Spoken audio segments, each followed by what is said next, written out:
السؤال الثاني. La suite YN A converge vers alpha moins bêta, B converge vers alpha plus bêta, C converge vers 0, D diverge. YN est la suite du terme général YN égale à Vn ou UN moins Vn. Donc غادي نخدمو بنفس الطريقة كيف ما خدمنا مع السؤال الأول، يعني غادي نحسبو YN plus 1 ونحدو لا غولاسيون ديالها مع YN. ملي غادي نعرفو هاد لا غولاسيون هادي يمكن لينا نعرفو لا ميثود لي نستعملو باش نحدو لا ليميت. الوغ غادي نحسبو دابا YN plus 1 شنو كتساوي سي UN plus 1 moins VN plus 1. ثم نعوضو UN plus 1 بالإكسبرسيون ديالها لي هي UN au carré على UN plus VN moins VN au carré على UN plus VN. نجمعهم في مقام واحد غتبقى عندنا UN au carré moins VN au carré على UN plus VN يساوي. الوغ هنا يمكن لينا نختزلو الفوق عندنا إيدونتيتي رماركابل يعني متطابقة هامة A au carré moins B au carré c'est A moins B fois A plus B sur UN plus VN. ثم نختزلو UN plus VN مع UN plus VN تبقى عندنا UN moins VN. شنو هي UN moins VN؟ هي نفسها YN. إذن شنو كنستنتجو من هنايا؟ YN plus 1 est égal à YN quel que soit N. هادشي كيعطيني بلي YN est une suite constante متتالية ثابتة. والمتتالية الثابتة كنعرفو أنها متقاربة نحو القيمة الثابتة ديالها. يعني نحدو دابا شنو هي القيمة الثابتة ديال YN. هاديك القيمة الثابتة راه هي النهاية نفسها. متفقين؟ الوغ شنو هي القيمة الثابتة وكيفاش غادي نحدوها؟ تو سامبلومون غادي نحسبو Y0. Y0 شنو هي؟ سي U0 موان V0. U0 هي ألفا و V0 هي بيتا. Et donc YN est la suite constante de valeur constante alpha moins bêta. القيمة الثابتة ديالها هي ألفا moins بيتا، وبالتالي النهاية هي نفسها القيمة الثابتة. إذن الاقتراح الصحيح هو الاقتراح A converge vers alpha moins bêta متقاربة نحو ألفا moins بيتا. Alors دابا ندوزو للسؤال رقم 3. La suite UN A converge vers alpha, B converge vers bêta, C converge vers 0, D diverge. في الأسئلة اللي فاتو عرفنا النهاية ديال XN وعرفنا النهاية ديال YN. بقات لينا دابا لا ليميت ديال UN إلا ليميت دو VN. انطلاقا من هاد لي دو غولاسيون هادو يمكن لينا نحدو UN en fonction de YN et XN ثم نحدو VN en fonction de YN et XN.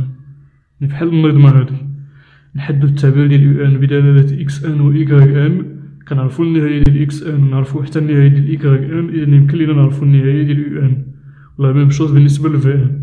يعني هادي بحال ان سيستيم ا دو انكونو، يعني نظمة المجهولين ديالها هما UN و VN.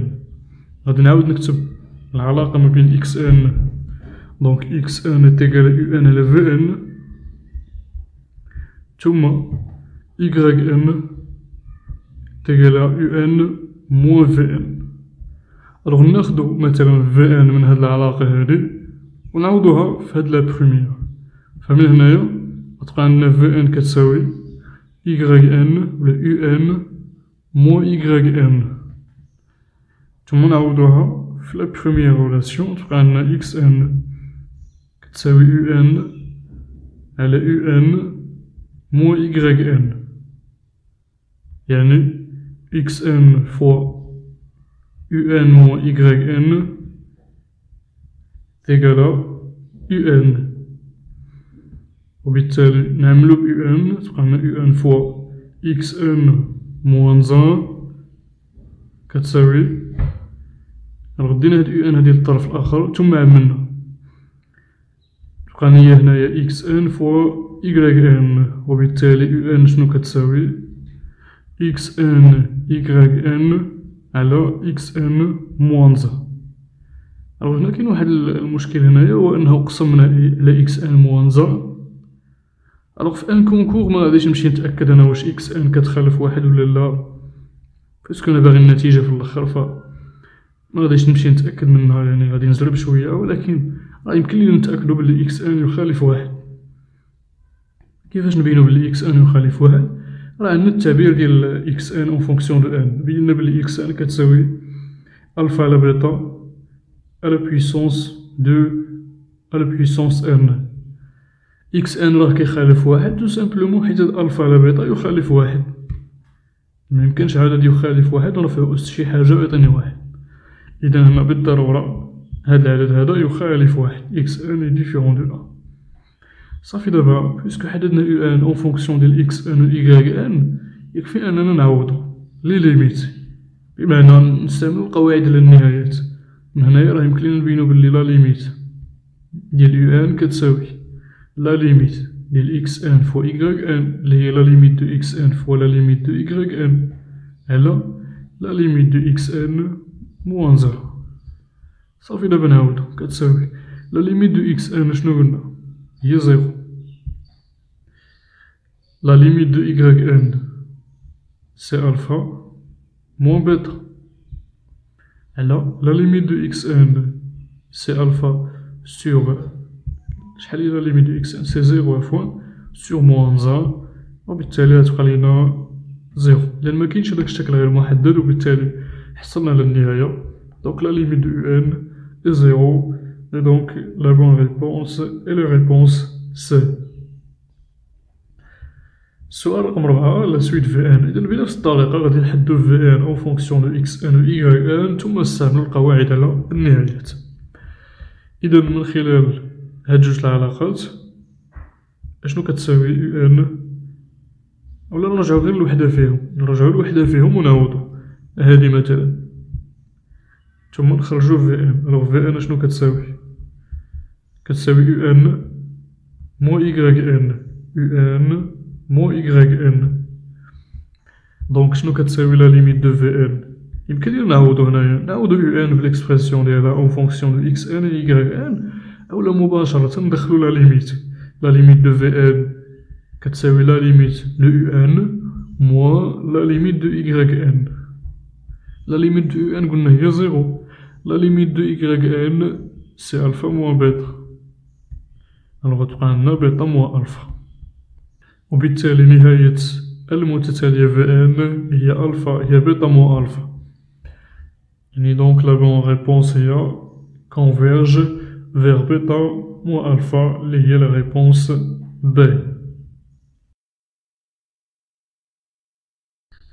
Soit n une suite convergente telle que, pour tout n un entier naturel, un est compris strictement entre un demi et 1. On considère la suite xn telle que x0 est égal à u0, et quel que soit n un entier naturel, xn plus 1 est égal à xn plus un plus 1 sur 1 plus xn fois un plus 1. Calculer la limite quand on tend vers plus l'infini de xn.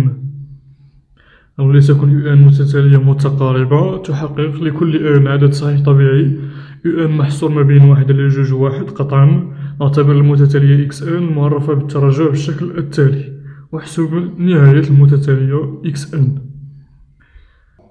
ألوغ هذه المتتالية غير اعتيادية معرفة بالترجع، وهنا عندنا جوج المتتاليات يعني إكس ان و يو ان، وهذه علاقة ما بين العلاقة الترجعية هي علاقة ما بين إكس ان و يو ان. أول حاجة نشوف واش يمكن ليا نبسط هاد التمرين هذا. مثلا في التمرين الأول كانت هذه متتالية تحقق شرط معين، فأنا خديت مثال لمتتالية تحقق هذاك الشرط. لا ميم شوز غادي ندير هنايا، عندي هنا اون سويت يو ان اللي تيقولو عليها كونفيرجونت كتحقق واحد الشرط معين، فأنا ممكن ناخد مثال ديال هاد يو ان. عطوني متتالية يو ان متقاربة ومحصورة ما بين واحد على جوج واحد. أسهل مثال ممكن ناخد هو المتتالية الثابتة. اون سويت كونستونت، يعني غادي ناخد عدد محصور ما بين واحد على جوج وواحد. متفقين؟ شنو هو العدد اللي ممكن ناخد هنايا ما بين واحد على جوج وواحد؟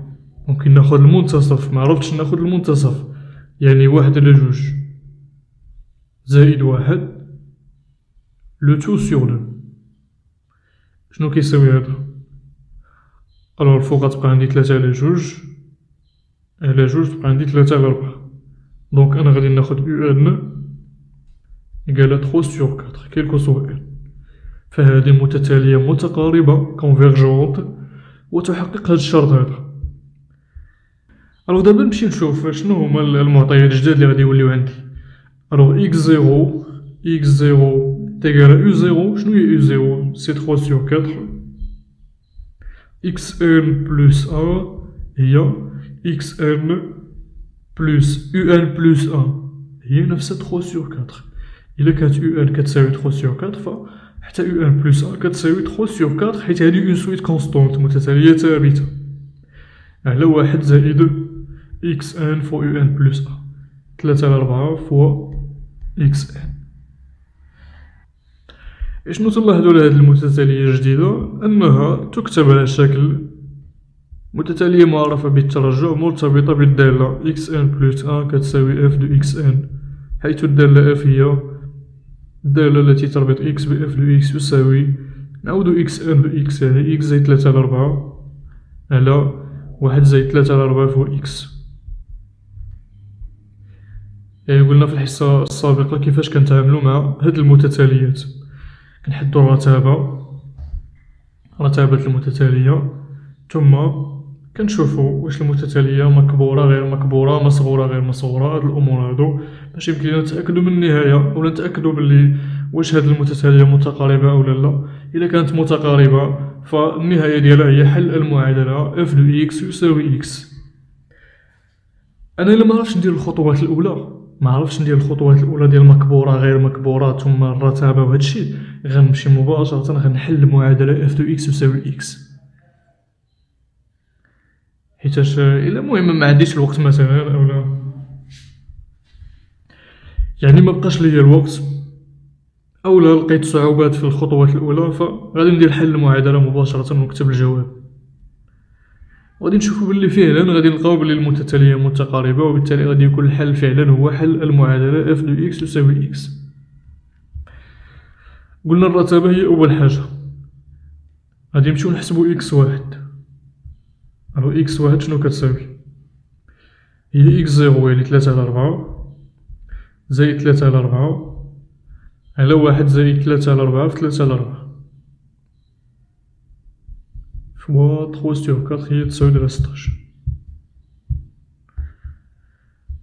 تساوي على 16. دونك تبقى عندي 3 على جوج الفوق في 16 المقلوب ديال المقام 16 على 16 زائد 9 هي 25. دونك 16 في 3 هي 48 على 50. نحسبو حتى إكس دو. إكس دو كتساوي إكس أن انطلاقا من العلاقة ديال الترجع إكس أن زائد 3 على 4. ألوغ 48 على 50 زائد 3 على 4. هاد 48 على 50 راه ممكن نبسطوه نقسمو على جوج، بقى عندي 24 على 25. إكس دو سي إكس أن زائد 3 على 4. ألوغ 24 على 25 زائد 3 على 4 كلشي على واحد زائد 3 على 4 في 24 على 25 يساوي. نوحدو المقامات. بالنسبة للمقام واحد الفوق هو 25 في 4 اللي هي 100. ألوغ الفوق 24 غنضربوها في 4 تعطيني 48 96 زائد 3 غادي نضربوها في 25. 3 في 25 هي 75 على واحد زائد 100. 3 في 24 ألوغ هي 72. وحدو المقام دونك غتبقى عندي 96 زائد 75 هي 96 زائد 75 بحال غادي نديرو 100 زائد 75 ناقص 4 بحال هاد 96 هادي هي 100 ناقص 4 100 زائد 75 هي 175 ناقص 4 هي 171 على 100 في 100 على 100 زائد 72 هي 172 دونك تبقى عندي 171 على 172 صافي. دابا 3 الحدود كافية باش نحدو الرتابة. شنو تلاحظو؟ شكون اللي كبير، واش 3 على 4 ولا 24 على 25؟ راه هي ما بايناش يعني بالعين بزاف، خاصنا نديرو الفرق. ممكن هنا يبان لك بلي 24 على 25 راه كبر من 3 على 4، ولكن كاين اللي ما تبانش له هاد القضيه فيدير الفرق. يعني الفرق وتوحيد المقام راه غادي يبين لك هادشي. 24 على 25 الا حيدنا منها 3 على 4 المقام بواحد هو 100، الوغ 24 غنضربوها في 4 تعطيني 96، 3 غادي نضربوها في 25 تعطيني 75 صافي. دونك 96 ناقص 75 راه كبر من 0 قطعا، وبالتالي 24 على 25 كبر من 3 على 4.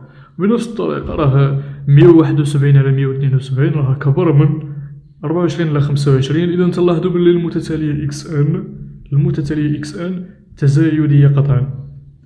ملاحظة أخرى انطلاقا من الحدود، انطلاقا من هاد الحدود اللي حسبنا، شنو تلاحظوا؟ واحد التأطير لإكس أن، تأطير للمتتالية إكس أن انطلاقا من هاد الحدود اللي حسبنا. شنو تلاحظوا؟ دائما المقام كبر من البسط. 4 كبر من 3، 25 كبر من 24، 172 كبر من 171. إذا شنو هو الاستنتاج من هنايا؟ أن إكس أن أصغر قطعا من 1. هادي غير بالملاحظة. بغيت نزيد نتأكد أكثر شنو كندير الترجع. بغيت نزيد نتأكد أكثر كندير الترجع، لكن فقط بالملاحظة. تلاحظوا بلي إكس أن صغر من 1 ومن جهة أخرى كبر من 0. هادي باينة. جميع الحدود فهي حدود موجبة ممكن نبينو بيه الترجع. On peut montrer par récurrence que xn est compris entre 0 et 1 et que xn est croissante. هادو بجوج بهم يمكن نبينوهم بالترجع، أولا غنبينو هادي بالترجع. et après غادي نمشيو نحسبو xn plus 1 moins xn ثم نديرو الفرق باستعمال هاد التأطير هذا. غادي يمكن لينا نبينو بلي xn تناقصية، وبالتالي xn محدودة bornée et تزايدية croissante, donc elle est convergente. converge.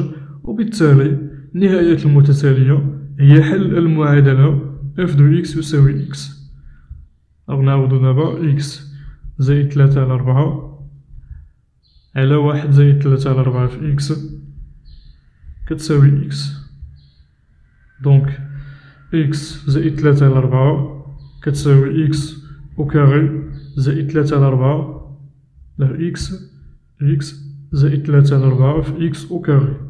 اختزلو x تبقى عندي 3 على 4 نعمل 3 على 4 فوق x au carré moins 1 égale 0، وبالتالي x au carré moins 1 égale 0 يعني x au carré égale 1، وبالتالي x égale 1 أو x égale moins 1.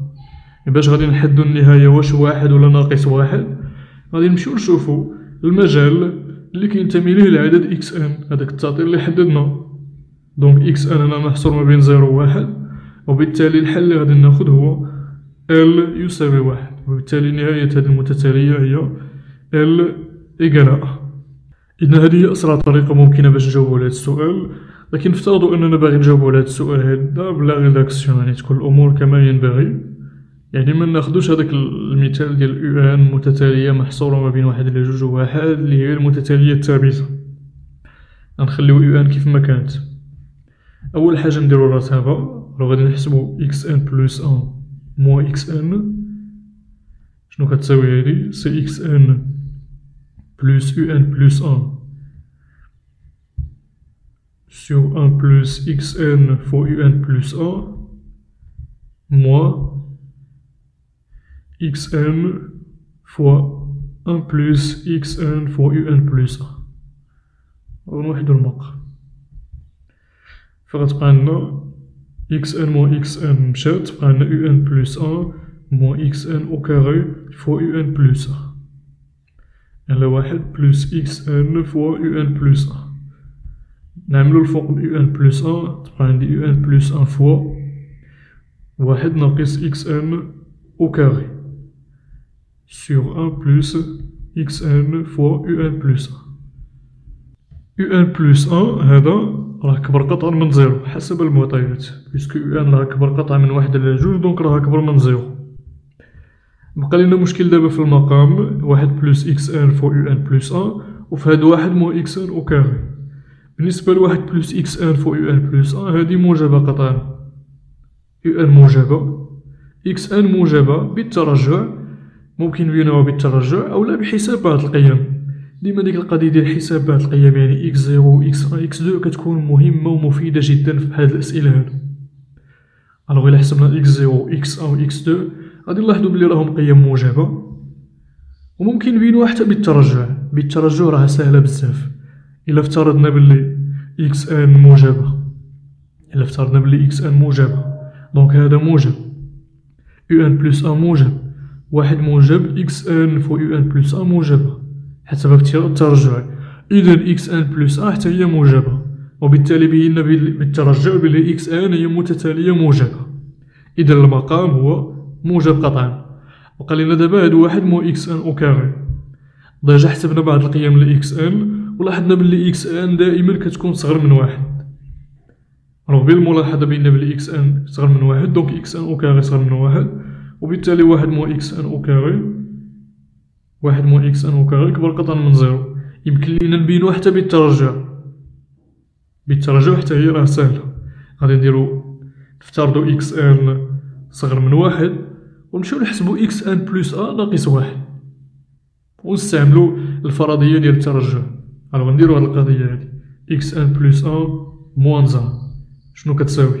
قبل نفترض أن اكس ان صغر قطعا من واحد، هادي ليبوتيز دو ريكورونس فرضية الترجع.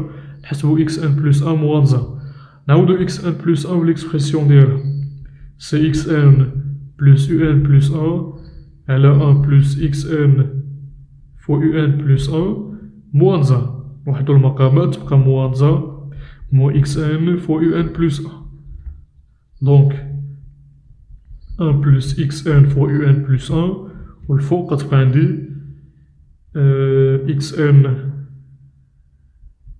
موانز ان نعملو ب يو ان بلس ان بلس يو ان بلس ان فوا ان مو اكس ان. تلاحظو بلي كاين تعميل ب اكس ان موانز ان ولا ب ان مو اكس ان فحال. الو اكس ان موانز ان مثلا فوا، من هنا غتبقى عندي واحد، ومن هنا موان يو ان بلس ان على ان بلس اكس ان فوا يو ان بلس ان. الو هذا موجب قطعا حسب فرضية الترجع. اكس ان صغر من واحد، إذا اكس ان ناقص واحد صغر قطعا من زيرو، وهاد واحد ناقص يو ان بلس ان حسب المعطيات. يو ان صغر قطعا من واحد، دونك واحد ناقص يو ان موجبة، دونك واحد ناقص يو ان بلس ان حتى هي موجبة. إذا عندنا موجب سالب، وبالتالي هادشي أصغر قطعا من صفر، وبالتالي اكس ان بلس ان صغر قطعا من واحد. إذا بينا بالترجع بلي اكس ان صغر قطعا من واحد. إذا المتتالية اكس ان تزايدية ثم محدودة، يعني محصورة ما بين زيرو و واحد، وبالتالي فهي متقاربة. دونك اكس ان اي كونفيرجونت. دابا ملي عرفناها كونفيرجونت كيفاش غنحسبو النهاية؟ في الأول حسبنا النهاية لأنه كانت عندي المتتالية مرتبطة بدالة، يعني اكس ان بلس ان إيكال اف دو اكس ان، وعندنا الدالة اف. لكن دابا ما عندنا حتى شي دالة، حيتاش كاينة هاد يو ان بلس ان لي دايرة لينا المشكل. ميمكنش نعتبر بلي هادي متتالية مرتبطة بالدالة. تو سامبلومون غادي ندخلو النهاية في الطرفين. يعني ناخد العلاقة اكس ان بلس ان إيكال اكس ان بلس يو ان بلس ان على ان موان بلس اكس ان فوا يو ان بلس ان. غادي ندخلو النهاية. لا ليميت ديال إكس أن بلوس أ سميها ال مثلا كتساوي لا ليميت دو إكس أن بلوس أو أن بلوس أ، هي لا ليميت دو إكس أن بلوس لا ليميت دو أو أن بلوس أ. لا ليميت دو إكس أن شنو هي؟ هي نفسها ال، لأنه إكس أن متقاربة، إذا النهاية ديال إكس أن بلوس أ هي نفس النهاية ديال إكس أن، راه لا ميم شوز. ال بلوس لا ليميت ديال أو أن بلوس أ، سميها شي حاجة مثلا، سميوها ألفا سيغ، لأنه أو أن راها متقاربة، دونك الليميت ديالها ألفا هي عدد، عبارة عن عدد. ألوغ لا ليميت دو أن بلوس إكس أن فو أو أن بلوس أ هي أن بلوس لا ليميت دو إكس أن فو أو أن بلوس أ. لا ليميت دو إكس أن فو أو أن بلوس أ هي لا ليميت دو إكس أن فوا لا ليميت دو أو أن بلوس أ. هنا راه كنستعملو القواعد أو العمليات على النهايات. نهاية مجموع هي مجموع النهايات، نهاية جداء هي جداء النهايات. متفقين؟ هادشي اللي كنديرو دابا فيه في الحالة ديال النهايات منتهية. هنا إكس أن متقاربة و أو أن متقاربة، دونك عندنا الحق نديرو هادشي. ألوغ لا ليميت دو إكس أن هي ال، لا ليميت دو أو أن بلوس أ هي ألفا. الهدف ديالنا هو ال ماشي ألفا. ألوغ كاين اللي غادي يقول من هنا بلي كيفاش غنخرجو ال و عندنا ألفا مجهول. غادي نلاحظو بلي ال ما عندوش علاقة بألفا، بمعنى انطلاقا من هاد المعادلة هادي ألفا غادي تختزل، دونك تبقى عندي ال بلوس ال أو كاري فوا ألفا، هادي في هادي كتساوي ال بلوس ألفا. دونك ال غادي تختزل و غتبقى عندي ألفا فوا ال أو كاري موان زان إيكال زيرو، دونك ألفا إيكال زيرو و ال أو كاري موان زان إيكال زيرو، دونك ألفا إيكال زيرو و ال إيكال أن و ال إيكال موان زان. واش ألفا إيكال زيرو؟ هذا ان كا بوسيبل، واش هذه الحالة ممكنة؟ بما أن أو أن محصورة بين واحد على جوج و واحد، إذا ألفا ميمكنش يساوي زيرو. إلا دخلنا النهاية فالنهاية حتى هي غتكون كبر من واحد على جوج، إذا ميمكنش تساوي زيرو. ال يساوي ناقص واحد حتى هي ميمكنش، لأنه إكس أن محصورة ما بين زيرو و واحد، دونك حتى النهاية ديالها غتكون محصورة ما بين زيرو و واحد، وبالتالي النهاية هي ال إيكال أ. دونك نهاية المتتالية هي ال يساوي واحد. إذا هنا بانت لكم ديك الفرضية علاش خدينا مثال في الأول.